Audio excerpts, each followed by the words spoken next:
So let's see if my mic is working. I wonder if is the audio gonna be that good. Yeah, now that I have this set in the place where I can record. You know, there comes a time when turning the other cheek is appropriate. And then there is a time to tell those who denigrate you to, as the Brits would say, bug off. Yeah, don't. Here's advice that I'm going to give you.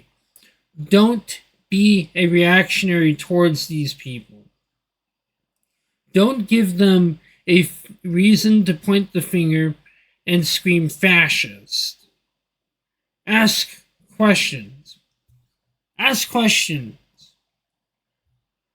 Why does me liking women make me a filthy, disgusting degenerate? Yet, you liking men not make you one.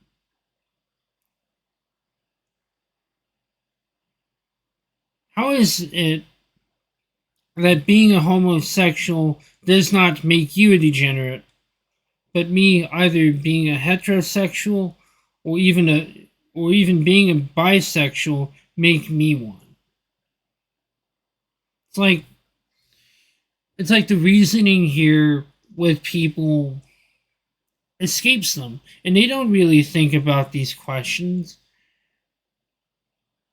I mean, that is best way to actually dismantle what they're saying is to logically ask questions which counter what they're saying and point out the error in what they're saying. That's what I found that one can do for dealing with people on the internet. You say things that are meant to denigrate you. Is you point out how that makes you just point stuff like that out to them. And they'll either continue to double down on their position or they might rage quit. Like the best kind of reaction is when they give no reaction. Because they know they don't have a counter argument to what you're saying. If you give them if you don't give them an inch, they won't take a mile. That is the only way to deal with these people. That is the only way to deal with people on the internet that attack you. And how to deal with these particular people. Another way of dealing with them is if you're looking at pornography and they call you a porn addict, immediately stop looking at porn. Because by doing so, you can basically show it in their face, shove this in their face, and show how, you know what? You know what? I am not a degenerate. And don't even say that you were a porn addict. Not, or you looked at rather that you looked at porn. Don't give them any like knowledge of that kind of stuff. Like say nothing about it. I just quit immediately. And if you can show that you're not a porn addict, you just show that you're not a porn addict. They can't attack you. They can attack you. Fortify your arguments. Fortify your position by showing them to be by showing them to be the degenerate and you're not.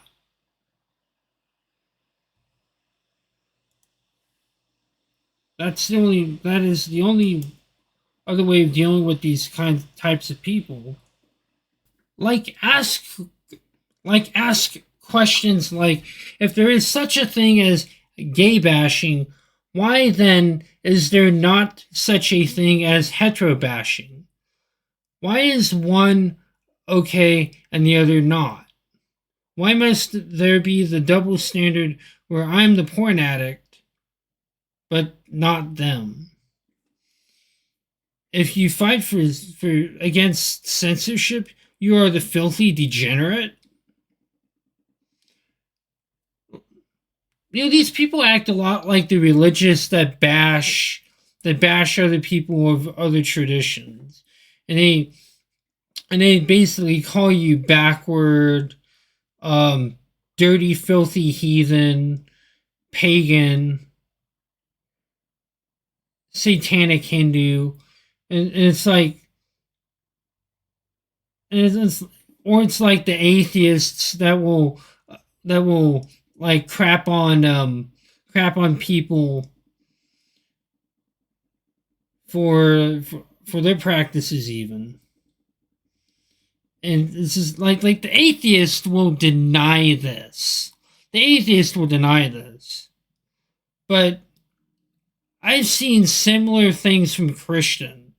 And the Christians are more honest than the atheists. They will admit this. They will admit this in spades. More so than an atheist will. Rather these activist atheists, that is to say. Like that's kind of the difference. It's kind of funny how that is though. And these Christians will call will call will call your book of will call your book will call will attack other traditions. They'll call it sorcery and witchcraft, but they will never admit that their system is too got that in there as well. I mean, the Bible is, after all, as much as most, if not all, Christians like to admit this, and some occultists will hate me for saying this, but I'm kind of tired of saying otherwise. The book is a book of spells.